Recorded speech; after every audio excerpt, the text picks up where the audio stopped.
Amen. Invocations. By your intense love for man's spiritual needs and cares, and your desire to discover God's goodness in all things. Guide me, Saint Martin, that I may see God in all things. By your shining example in Christian detachment from worldly and material pleasure that made you nearer to what is supernatural and divine. Pray, Saint Martin, that I may continually grow spiritually in God's grace. By your practice of strict poverty as a means to attain your holiness and intimate friendship with God. We implore you, Saint Martin, make us poor in heart and spirit. By the strong faith wherewith you believe in the real presence of Christ in the Blessed Sacrament. Help me, Saint Martin, dispel my unbelief. By the enduring hopes wherewith you relied on the Holy Eucharist as your consolation in this life's pilgrimage. Saint Martin, pray for my final perseverance.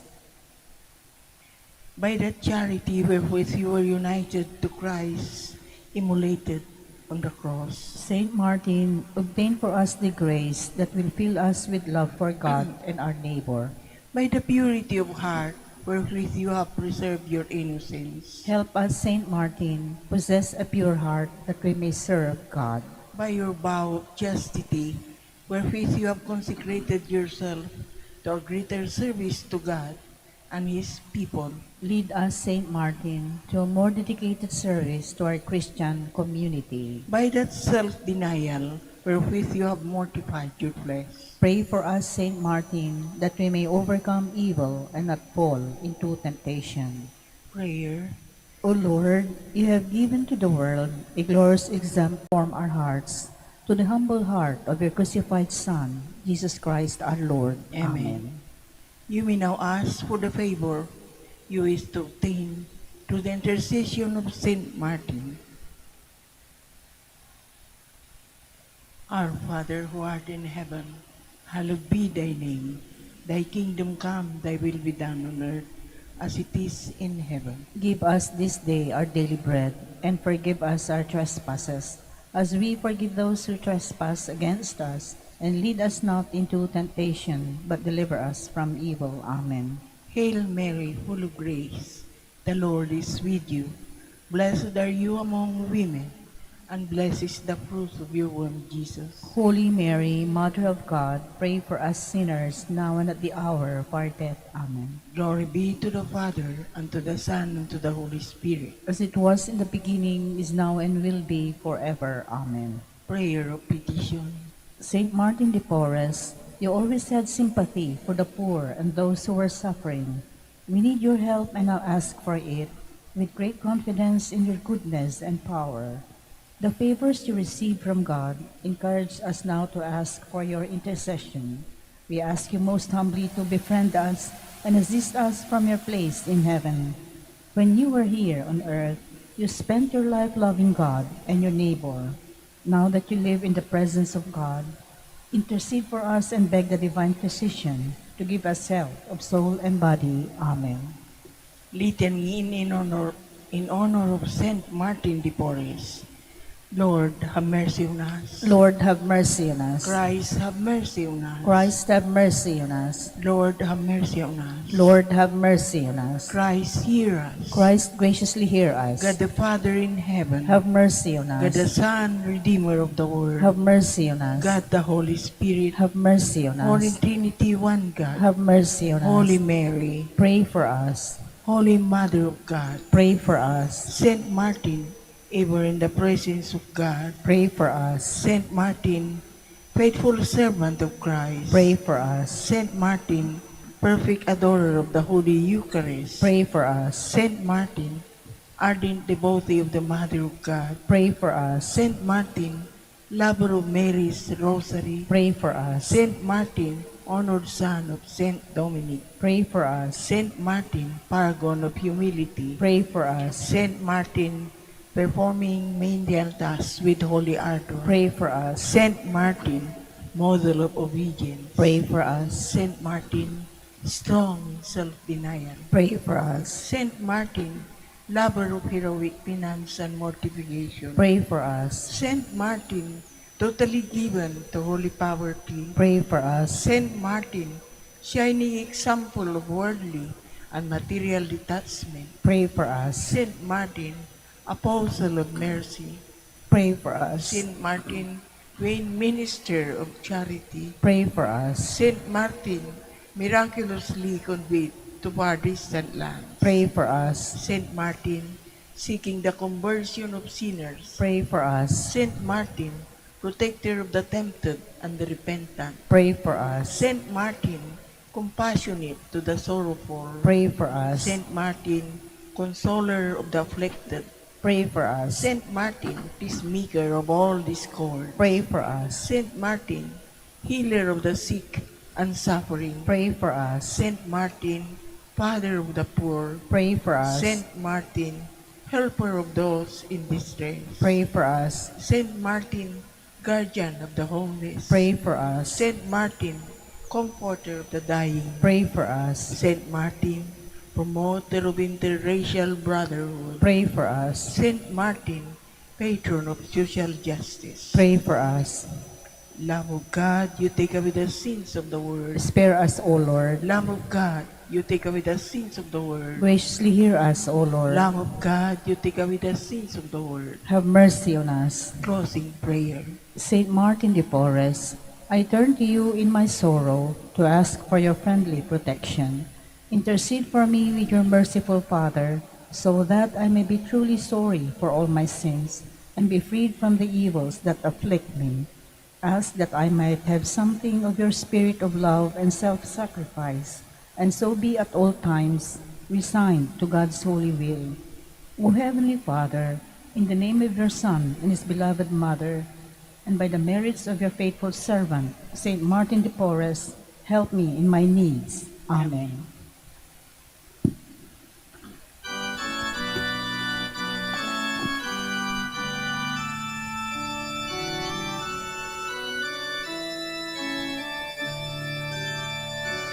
Saintly Martin, we have learned from the holy way you trod, how your heart with ardor burned for the vision of your God, when you gazed upon the cross, and behold your Savior dead, how your spirit felt the loss, how you longed to die instead.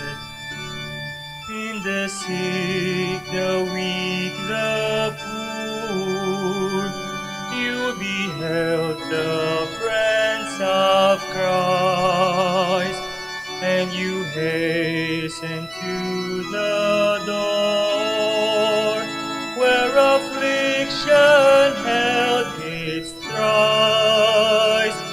When you gazed upon the cross, and behold your Savior dead, how your spirit felt the loss, how you long to die instead.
Please stand.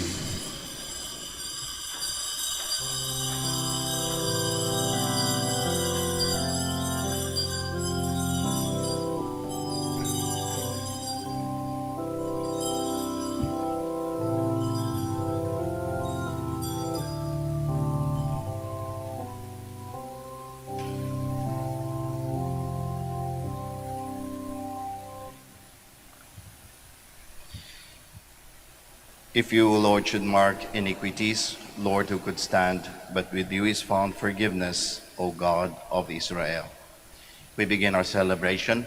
We gather in the name of the Father, and of the Son, and of the Holy Spirit. Amen. The grace of our Lord Jesus Christ, and the love of God, and the communion of the Holy Spirit be with you all. And with your spirit.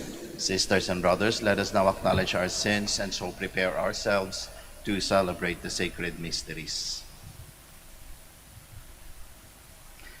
Together we say, I confess to Almighty God and to you, my brothers and sisters, that I have greatly sinned in my thoughts and in my words, in what I have done and in what I have failed to do, through my fault, through my most grievous fault.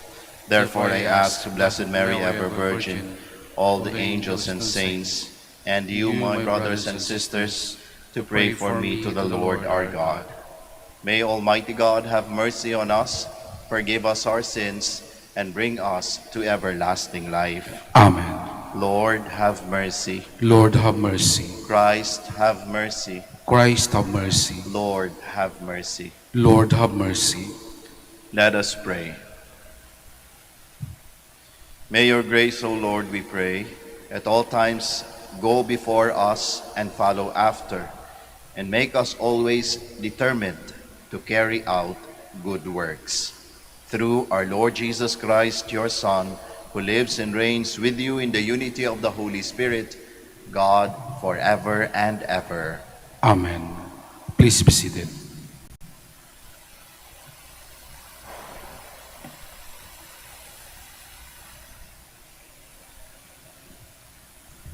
A reading from the letter of St. Paul to the Romans. Brothers and sisters, now the righteousness of God has been manifested apart from the law. Though testified by the law and the prophets, the righteousness of God, faith in Jesus Christ for all who believe. For there is no distinction. All have sinned and are deprived of the glory of God. They are justified freely by His grace through the redemption in Christ Jesus, whom God set forth as an expiation, through faith by His blood to prove His righteousness, because of the forgiveness of sins previously committed through the forbearance of God, to prove His righteousness in the present time, that He might be righteous, and justify the one who has faith in Jesus. What occasion is there then for boasting? It is rolled out on that principle, that of works, no rather on the principle of faith. For we consider that a person is justified by faith apart from works of the law. Does God belong to Jews alone? Does He not belong to Gentiles too? Yes, also to Gentiles, for God is one, and will justify the circumcised on the basis of faith, and the circumcised through faith. The word of the Lord. Thanks be to God. In the Lord there is mercy and fullness of redemption. With the Lord there is mercy and fullness of redemption. Out of the depths I cry to you, O Lord. Lord, hear my voice. Let your ears be attentive to my voice in supplication. With the Lord there is mercy and fullness of redemption. If you, Lord, mark iniquities, Lord, who can stand? But with you is forgiveness, that you may be revered. With the Lord there is mercy and fullness of redemption. I trust in the Lord. My soul trusts in His word. My soul waits for the Lord, more than sentinels wait for the dawn. With the Lord there is mercy and fullness of redemption. Please stand. Alleluia, alleluia, alleluia. I am the way, the truth, and the life, says the Lord. No one comes to the Father except through me. Alleluia, alleluia, alleluia.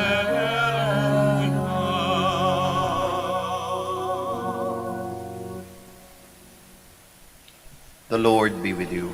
And with your spirit. A reading from the Holy Gospel according to Luke. Glory to you, O Lord. The Lord said, "Woe to you who build the memorials of the prophets whom your fathers killed. Consequently, you bear witness and give consent to the deeds of your ancestors, for they killed them, and you do the building. Therefore, the wisdom of God said, I will send to them prophets and apostles. Some of them they will kill and persecute, in order that this generation might be charged with the blood of all the prophets shed since the foundation of the world, from the blood of Abel to the blood of Zechariah, who died between the altar and the temple building. Yes, I tell you, this generation will be charged with their blood. Woe to you, scholars of the law! You have taken away the key of knowledge. You yourselves did not enter, and you stopped those trying to enter."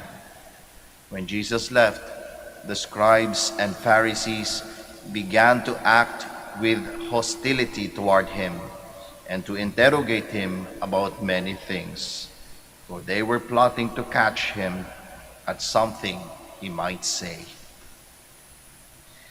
Brothers and sisters, the Gospel of the Lord. Praise to you, Lord Jesus Christ. Please be seated. Magandang umaga po muli sa ating lahat.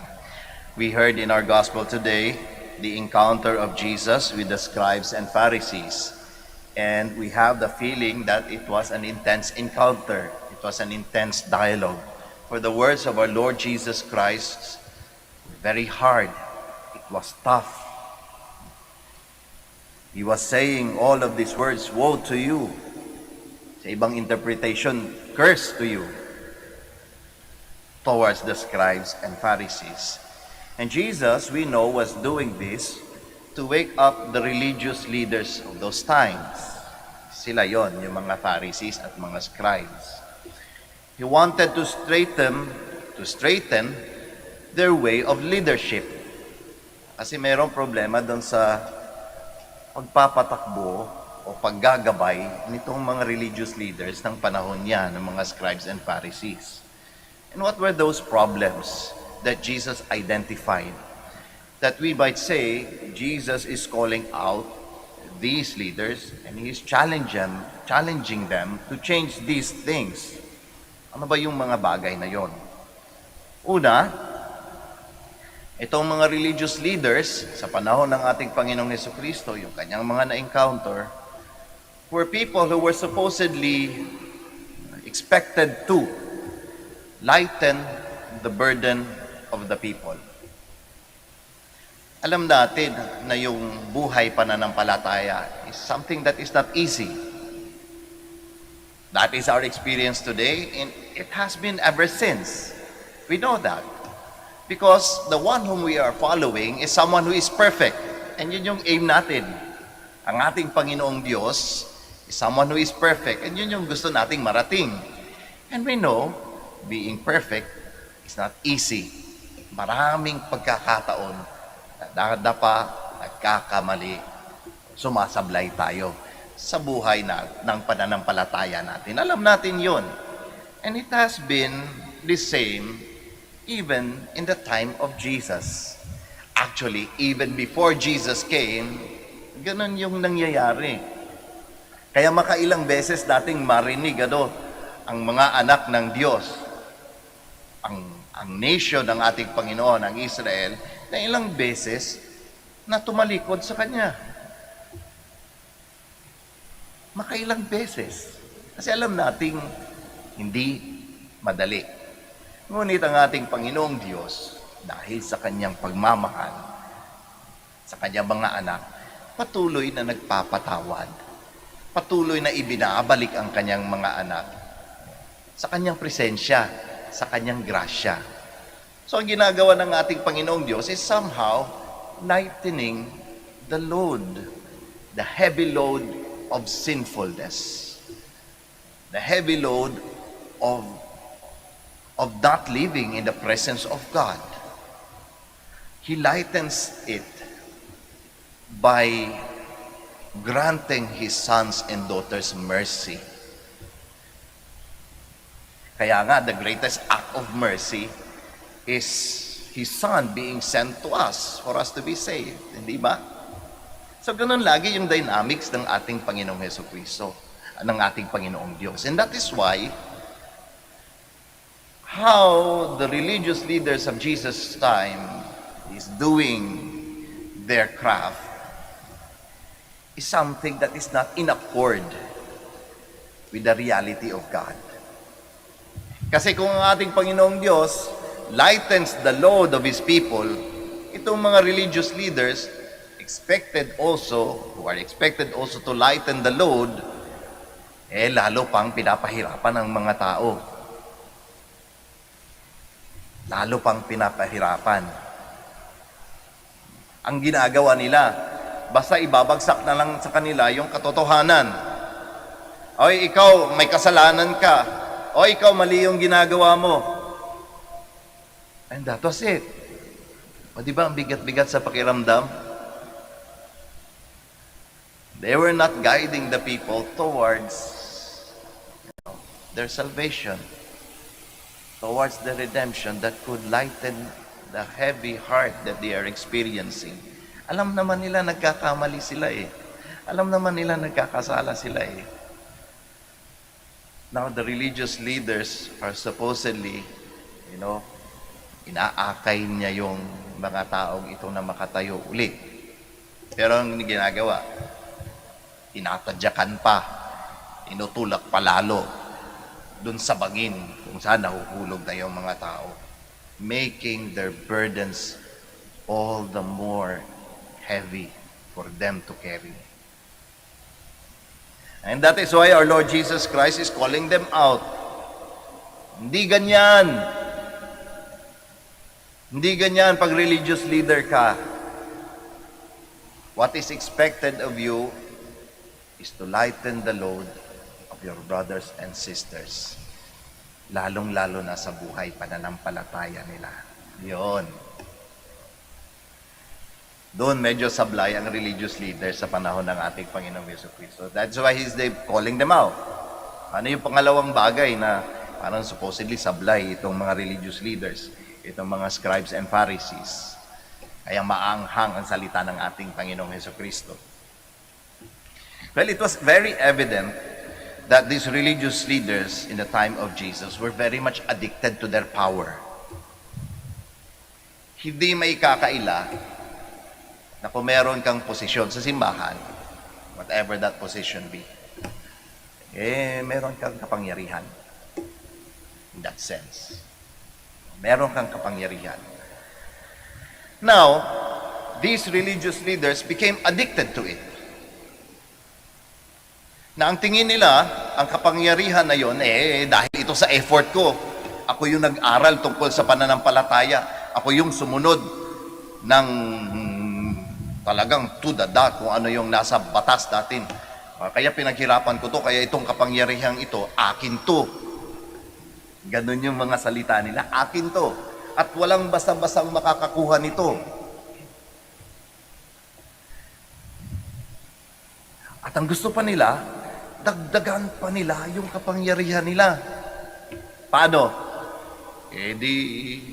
By pushing away people in getting that power, in getting that knowledge. That is why connected siya dun sa unang fault Yung making the burdens of the people even heavier. Kaya nila ginagawa yon para mas lalong maramdaman nila yung kapangyarihan nila. Pinapahina nila yung mga tao. Pinapamuka nila sa mga tao makasalanan sila to uphold themselves. Letting people know, ako ang sundin nyo. At na-addict sila doon. Forgetting that all of those that they were experiencing as a leader is not coming from them. It is only granted to them by God.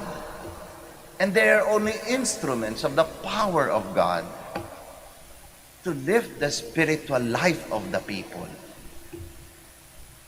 Pero na-addict sila. Meron kasi talagang tendency, yung kapangyarihan, yung authority, yung position, na nakaka-addict.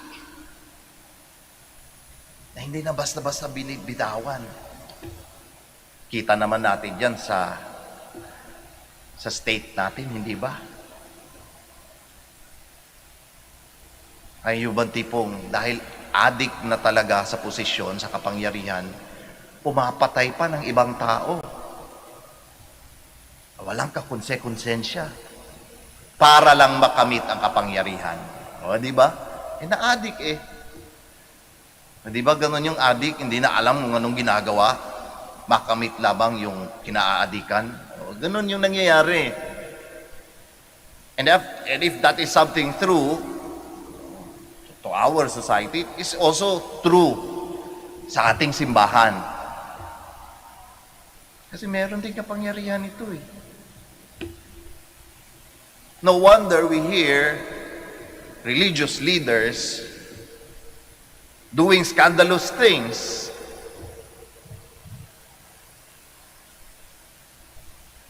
With regards to money, with regards to relationship with others, nakakaskandalo. Bakit? Yung natatamasang kapangyarihan, akala absolute. Di ba? Yan din yung nangyayari doon sa religious leaders sa panahon ng ating Panginoong Jesucristo. And our Lord Jesus Christ, we're calling them out. Woe to you. Woe to you. Now, how does this affect us? Father, sa mga religious leaders lang naman yan. Anong kinalaman namin dyan? Bahala. Sa inyo lang yan, Father. Wala kami kinalaman dyan.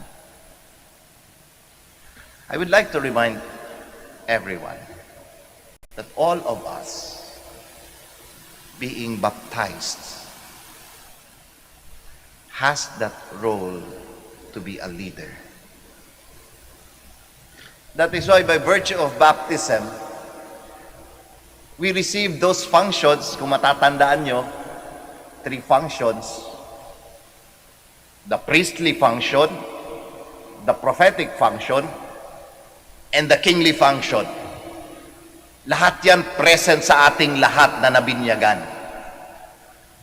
Lahat ng mga functions na yon, lahat ng mga roles na yon, present sa ating lahat na nandirito. And what are those roles? Those are roles of leadership na lahat tayo supposedly ginagampanan. Father, wala naman akong simbahan na ganito, na meron akong mga... We have our own people in our lives. We have our family. We have our sons and daughters. If we are businessmen, we have our clients. If we run a company, we have our employees. At some point, we are called still to apply our faith in every facet of life, and in applying it with the way of a leader. And the way of the leader is making the heavy burdens of the people lighten. by showing them mercy and by showing them the truth of Christ. And being a leader also is about not being addicted to the power that we have, rather by reminding ourselves that we are called to be servants of all, because that is true greatness and that is true leadership. Kaya mga kapatid, sa araw na ito, ipinapaalala sa atin ang pagiging leader nating lahat. Pagiging leader natin lahat. And now we are called to be good leaders by showing mercy and the truth for people and by serving them as true leaders of God. Magsitayo po tayong lahat.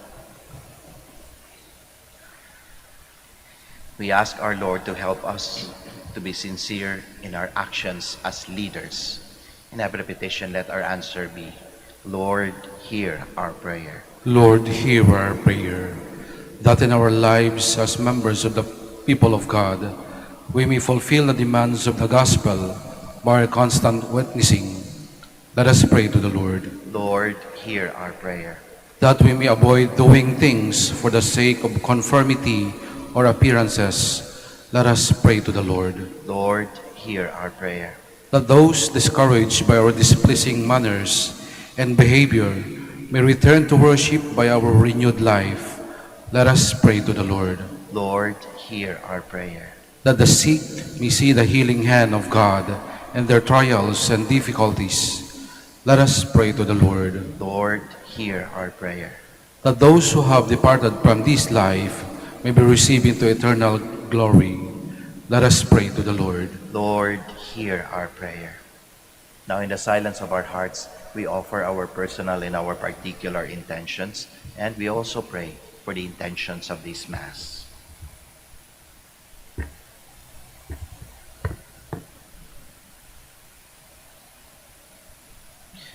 Father, help us to come to worship with a sincere heart so that we may be able to approach you in spirit and in truth.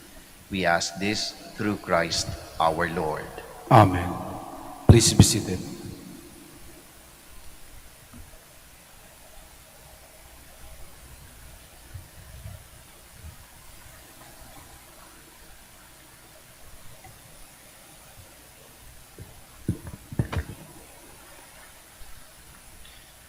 Blessed are you, Lord God of all creation, for through your goodness we have received the bread we offer you, fruit of the earth and work of human hands. It will become for us the bread of life. Blessed be God forever.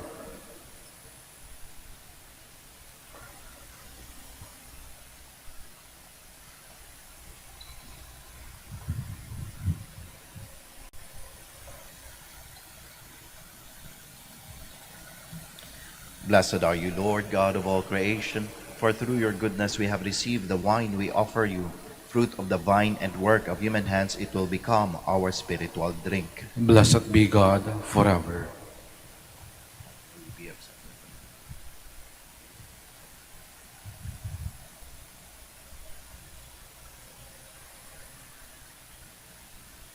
Please stand.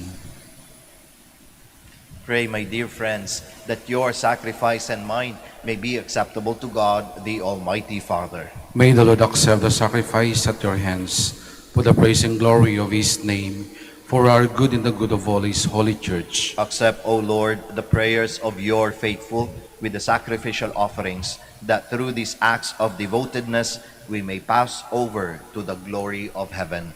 Through Christ our Lord. Amen. The Lord be with you. And with your spirit, Lift up your hearts. we lift them up to the Lord. Let us give thanks to the Lord our God. It is right and just, It is truly right and just, our duty and our salvation, always and everywhere to give you thanks, Lord, Holy Father, Almighty and Eternal God. For just as through your beloved Son you created the human race, so also through him with great goodness you formed it anew. And so it is right that all your creatures serve you, all the redeemed praise you, and all your saints with one heart bless you. Therefore, we too extol you with all the angels, as in joyful celebration we acclaim. Holy, holy, holy Lord God of hosts, heaven and earth are full of your glory. Hosanna in the highest. Blessed is he who comes in the name of the Lord. Hosanna in the highest. Please kneel. You are indeed holy, O Lord, the fount of all holiness. Make holy, therefore, these gifts, we pray, by sending down your Spirit upon them like the dewfall, so that they may become for us the body and blood of our Lord Jesus Christ. At the time he was betrayed and entered willingly into his passion, he took bread, and giving thanks, broke it, gave it to his disciples, saying, "Take this, all of you, and eat of it, for this is my body, which will be given up for you."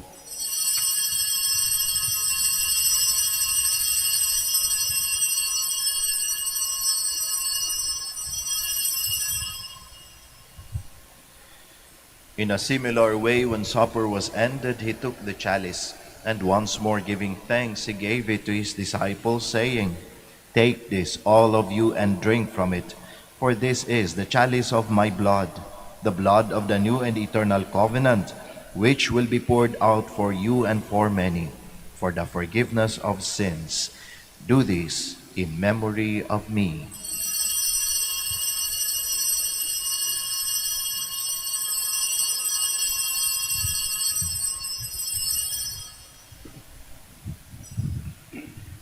The mystery of faith. When we eat this bread and drink this cup, we proclaim your death, O Lord, until you come again. Therefore, as we celebrate the memorial of his death and resurrection, we offer you, Lord, the bread of life and the chalice of salvation, giving thanks that you have held us worthy to be in your presence and minister to you. Humbly we pray that partaking of the body and blood of Christ, we may be gathered into one by the Holy Spirit. Remember, Lord, your church spread throughout the world, and bring her to the fullness of charity, together with Francis our Pope, Socrates our Bishop, Fidelis his Assistant Bishop, and all the clergy. Remember also our brothers and sisters who have fallen asleep in the hope of the resurrection, and all who have died in your mercy. Welcome them into the light of your face. Have mercy on us all, we pray, that with the Blessed Virgin Mary, the Mother of God, with blessed Joseph, her spouse, with the blessed apostles, with Saint Dominic and all the saints who have pleased you throughout the ages, we may merit to be co-heirs to eternal life, and may praise and glorify you through your Son, Jesus Christ. Through him, and with him, and in him, O God, Almighty Father, in the unity of the Holy Spirit, all glory and honor is yours forever and ever. Amen. Please stand. At the Savior's command, informed by divine teaching, we all dare to pray.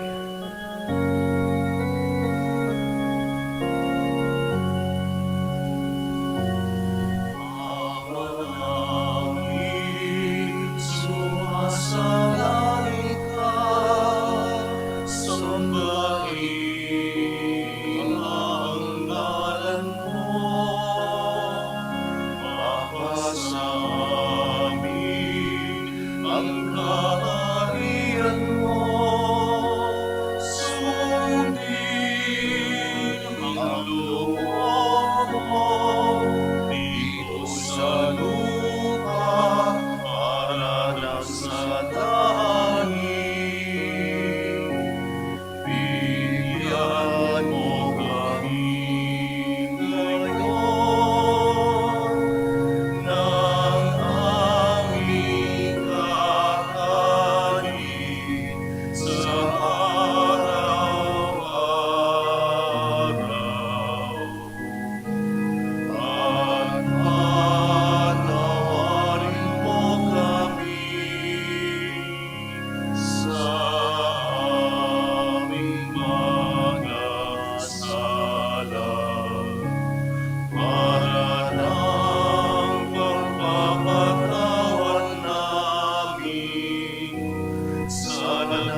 Deliver us, Lord, we pray, from every evil. Graciously grant peace in our days, that by the help of your mercy we may be always free from sin and safe from all distress, as we await the blessed hope and the coming of our Savior, Jesus Christ. For the kingdom, the power, and the glory are yours, now and forever. Lord Jesus Christ, who said to your apostles, "Peace I leave you, my peace I give you," look not on our sins, but on the faith of your church, and graciously grant her peace and unity in accordance with your will, who live and reign forever and ever. Amen. The peace of the Lord be with you always. And with your We spirit. offer each other the sign of peace. Peace be with you, peace be with you.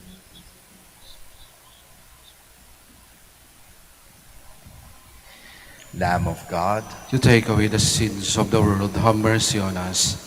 Lamb of God, you take away the sins of the world, have mercy on us. Lamb of God, you take away the sins of the world, grant us peace. Please kneel.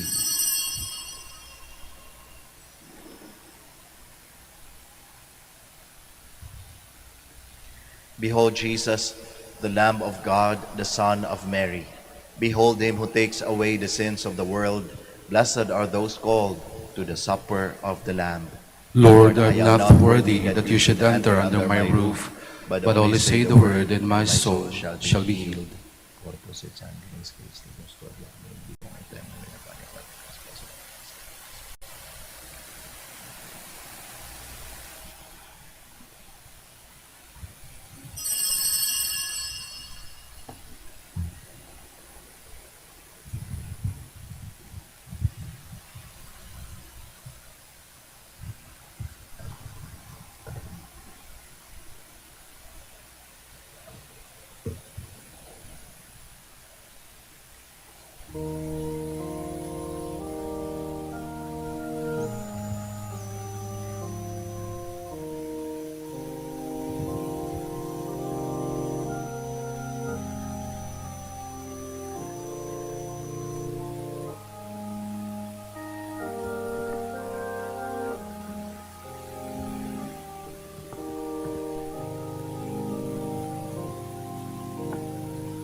Please stand.